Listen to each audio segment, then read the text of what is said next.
मेरे प्रिय लोगों, प्रभु यीशु मसीह के पवित्र नाम से सुबह के वक्त में आपको प्रेम भरी बधाई देता हूं।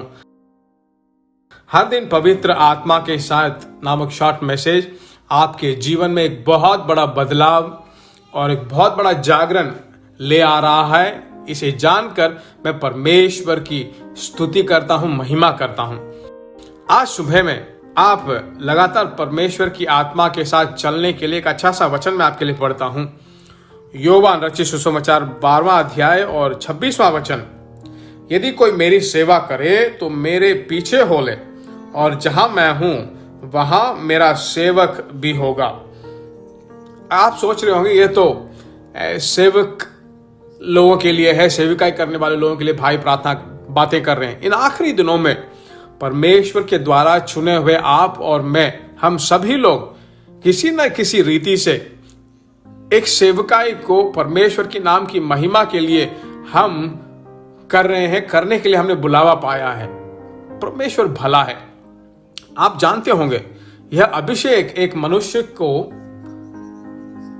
आदर करता है। ऐसा मैंने अभी कुछ दिन पहले बात किया था।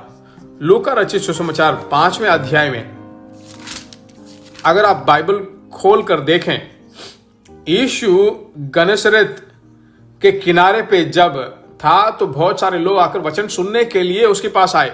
तब परमेश्वर के पास कोई और रास्ता नहीं था। वहां पर एक खाली नाव पड़ी थी और पतरस को कहता है कि अपना नाव मुझे दे। पहले से ही वो रात भर प्रयास करने के बाद उसको कुछ नहीं मिला था। खाली नाव पर वो वहां पर बैठा हुआ था।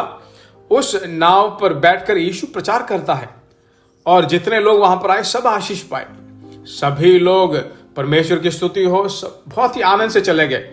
पतरस नहीं गया, वह जा भी नहीं सकता क्योंकि नाव के अलावा उसको कुछ और रास्ता नहीं था। ऐसी परिस्थिति में परमेश्वर पतरस को देखकर कहता है, लूका 5वां अध्याय और 4थे वचन में हम देखें, जब बातें कर चुका तो शमौन से कहा, गहरे में ले चल और मछलियां पकड़ने के लिए अपने जाल डालो। वो कहता है कि हे परमेश्वर, रात भर मैंने बहुत कोशिश किया, कुछ नहीं मिला, पर तेरे वचन को मैं मानकर जाल डालता हूं। और बहुत बड़ा मछली पकड़ा उसने, बहुत ज्यादा मछली पकड़ा और जाल फटने लगा। कहता है कि मैं पापी हूं, मुझे छोड़ दो। याद है ना ये घटना आपको? तब यीशु कहता है, अब से तू मनुष्य को पकड़ने वाला बनकर रहेगा। मेरे प्रिय भाइयों बहनों, आपकी जिंदगी में परमेश्वर की आत्मा एक विचार से प्रवेश करता है। सामर्थ बांध कर रहिए। आप बिल्कुल बेकार हो सकते हैं। जालों को धो डालने वाला बिना अनपढ़ व्यक्ति, पढ़ा लिखा नहीं था, उसको परमेश्वर चुनता है। प्रेरितों का 2 अध्याय के 14वें वचन में हम देखें, तब पतरस 11 लोगों के साथ बहुत ही बड़ी आवाज के साथ कहने लगा, यहूदा में वास करने वाले सभी लोग, आप जाने, मेरे वचन को सुनो। अनदेखा व्यक्ति, अनपढ़ व्यक्ति कहता है कि मेरे वचनों को सुनो। यह आवाज हिम्मत के साथ कहां से आई? अभिषेक जो है उसे आदर करता है। आंसू मत बहाइए, डरिए मत, मेरे पास ज्ञान नहीं है, बुद्धि नहीं है, कैसे मैं परिवार को चलाऊं, कैसे इन कामों को करने वाला हूं। परमेश्वर का अभिषेक जो है उस पर निर्भर रहिए। ठीक है, प्रार्थना करें। अभी जब हम प्रार्थना करेंगे तो कहिए, हे परमेश्वर, तेरे अभिषेक की छाया में मुझे संभालो। आज के दिन मेरा काम, मेरा प्रैक्टिस, मेरा बिजनेस, मेरी सेवकाई, मेरी स्टडीज, मेरा फैमिली लाइफ में आप मुझे आदर कीजिए। प्रार्थना करें। प्रार्थना करते हैं।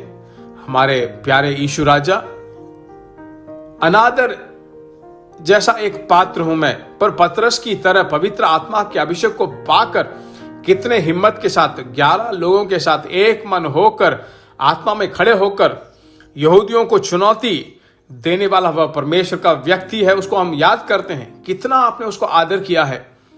अभी तेरे बच्चों को अगर कहें कि मैं बिल्कुल यूजलेस हूं, मैं कुछ नहीं कर पा रहा हूं, मैं कुछ हासिल नहीं कर पा रहा हूं, कष्ट में हूं, मेरी शारीरिक स्वास्थ्य बिल्कुल बेकार है, पता नहीं कितने दिन जीवित रहूंगा, ऐसी वेदना में जो भी है उनको सामर्थ्य से भरपूर कर। आज पूरा दिन अपने अनुग्रह के द्वारा, तेरे सामर्थ के द्वारा तेरे बच्चों को भर के इस दिन को खत्म करके रात में जब वो बिस्तर पे आए, आनंद के साथ तेरी स्तुति करें, और ऐसी सहायता तो उनके कर। प्रार्थना सुनने वाले परमेश्वर की स्तुति हो, यीशु के नाम से मांगते हैं, हे पिता, आमीन। हाँ मेरे प्रिय लोगों, परमेश्वर आपको सामर्थ्य बना दिया है। यह शॉर्ट मैसेज अपने दोस्तों को अगर आप भेजें तो वे भी परमेश्वर में सामर्थ्य बन जाएंगे। परमेश्वर के नाम की महिमा हो। God bless you. प्रिय भाइयों और बहनों, आशा करते हैं कि यह संदेश आपके लिए आशीष का कारण बना होगा, और ऐसे संदेशों को सुनकर आशीष पाने के लिए जीसस मीट्स मिनिस्ट्री नामक हमारे YouTube चैनल को सब्सक्राइब करें, और प्रार्थनाओं और सलाह के लिए हमें संपर्क करें। हमारा फ़ोन नंबर 9841252836 और 7299546363। Email gbsrobinson@hotmail.com। परमेश्वर आपको आशीष दे।